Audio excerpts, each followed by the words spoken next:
Hello everyone and welcome to bond score.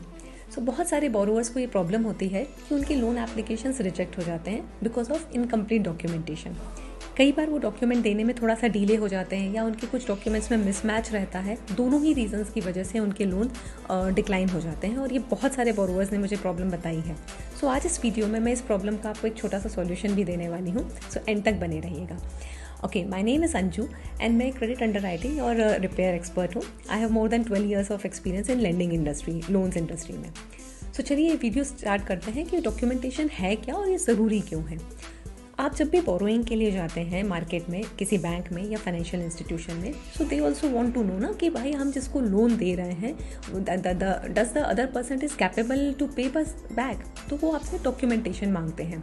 अब documentation से वो बेसिकली सबसे पहले आपका क्रेडिट ब्यूरो चेक करते हैं। इन केस आपका क्रेडिट ब्यूरो का जो स्कोर है उनके कट ऑफ से मैच करता है, उससे ऊपर होगा तब तो आपकी फाइल आगे प्रोसेस होगी, और नहीं तो वो वहीं रिजेक्ट हो जाती है and then don't need your documentation.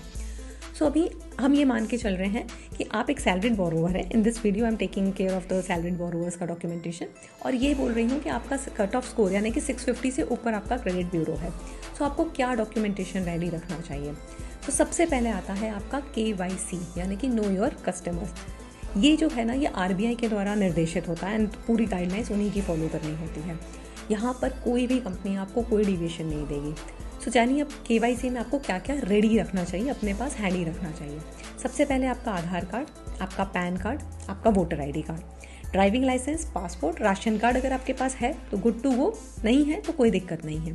But ये जो फर्स्ट 3 डॉक्यूमेंट्स मैंने बताए हैं कि पैन कार्ड, आधार कार्ड और वोटर ID कार्ड, ये मैंडेटरी होते हैं एंड यूजुअली सभी इंस्टीट्यूशंस आपसे मांगेंगे कि आप ये तीनों डॉक्यूमेंट्स दे दीजिए। और इसका फ़ायदा ये होता है कि आपका ना क्रेडिट ब्यूरो जब हिट करते हैं तो पूरी इन्फॉर्मेशन एक ही बार में सही से निकल आएगी और दोबारा से ब्यूरो हिट करने की ज़रूरत नहीं पड़ेगी। अब यहाँ पर एक चीज़ ध्यान रखिएगा कि आपका आधार और पैन लिंक होना चाहिए एंड आपका नाम की जो स्पेलिंग है या डेट ऑफ बर्थ है वो देख लीजिए कि दोनों में मैच कर रहा हो। अदरवाइज ये मिसमैच की वजह से फाइलें होल्ड पे जाती हैं और कई बार तो रिजेक्ट भी हो जाती हैं। ठीक है, नेक्स्ट आता है आपका एड्रेस प्रूफ।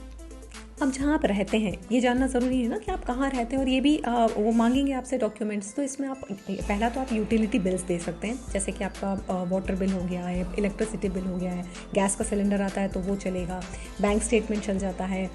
इनकेस आप रेंटेड घर पे हैं तो आपका रेंट एग्रीमेंट भी आप प्रोवाइड कर सकते हैं। बट याद रखिएगा कि रेंट एग्रीमेंट उसी करंट ईयर का हो। आप 2-3 साल पुराना रेंट एग्रीमेंट देंगे तो वो नहीं चलेगा। और इसमें एक और चीज़ है कि अगर आप रेंटेड घर में हैं तो most of the lenders ask for your permanent address also. तो आपका परमानेंट घर, जैसे आपके शायद पेरेंट्स रहते होंगे या आपका कोई नेटिव प्लेस है, तो वो वाला आपसे एड्रेस मांगा जाएगा। तो just keep that proof also handy. आपके KYCs क्लियर हो गए हैं, आपके एड्रेस प्रूफ क्लियर हो गए। नाउ सिंस ये वीडियो सैलरीड बोरोवर्स के लिए, तो अब यहाँ पर आ जाएगा आपका इनकम प्रूफ क्या हो रहा है। इनकम प्रूफ के लिए आप अपनी सैलरी स्लिप्स दे सकते हैं। आई मीन लाइक 3 months या 6 months की जो भी वो होगी।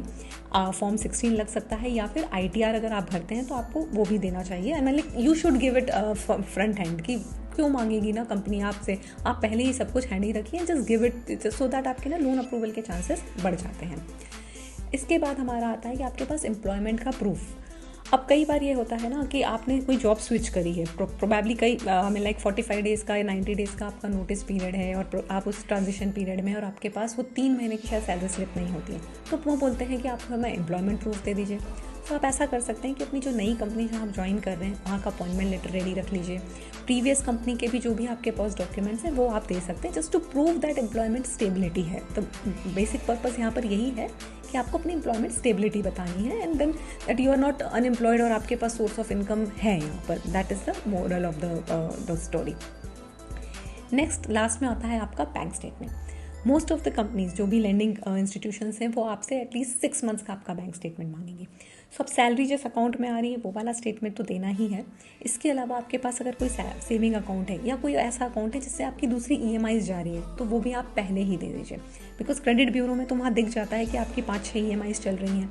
एंड अगर आपने वो नहीं दिया है तो they will ask for you again, एक क्यूरी लगा देंगे एंड फिर डॉक्यूमेंट्स आपको इकट्ठा करना पड़ेंगे एंड देन वहाँ पर डिले होता है। हर कंपनी का एक नॉर्मली इंडस्ट्री की एक प्रैक्टिस है, 7 to 10 days में अगर फाइलें नहीं क्लियर हो रही हैं तो दे रिजेक्ट दिस फाइल। ये डॉक्यूमेंटेशन का जो पीस है ना वो बड़ा ही क्रूशियल होता है and you have to ensure that कि आपके सारे डॉक्यूमेंट्स 1 go में ही मिल जाएं, तो आपका लोन फटाफट अप्रूव हो जाएगा। Most of the फिनटेक्स same day में अप्रूवल करती हैं. So if your score is more than 750 के ऊपर है तो वो बहुत ही अच्छा है, बट अदरवाइज 700 के ऊपर अगर स्कोर है, आपके KYCs पूरे रेडी हैं, आपने एड्रेस प्रूफ दे दिया है, बैंकिंग दे दी है और आपका इनकम का भी प्रूफ दे दिया in case of salary slips या आपका ITR वॉटेवर, तो there is no harm, I mean like there is no delay then. तो ये तो सेम डे में अप्रूवल हो सकता है, राइट. सो देखा आपने, this is so easy. I mean like this documentation piece इतना बड़ा नहीं है. और हाँ, आपकी रेफरेंस के लिए ये जो लिस्ट मैंने आपको बताई है ये मैं डिस्क्रिप्शन में लगा दूँगी, आप इसको डाउनलोड कर सकते हैं ताकि आप हैंडी रखें सारे डॉक्यूमेंट्स. और हाँ, ये वीडियो तो सैलरीड वालों के लिए है. सो नेक्स्ट वीडियो में आपसे मैं सेल्फ एम्प्लॉयड बोरोवर्स को क्या डॉक्यूमेंटेशन रेडी रखना चाहिए उसके बारे में बताऊंगी. In case you don't want to miss it out, आप प्लीज़ हमारे चैनल को सब्सक्राइब कर सकते हैं, you will be notified. Before leaving my small request कि आप मुझे कमेंट्स में बताइएगा कि what is the things which you like in this video, और अगर आप इस तरीके के वीडियोज़ देखना पसंद करेंगे. So I will see you in my next video. Take care, bye bye.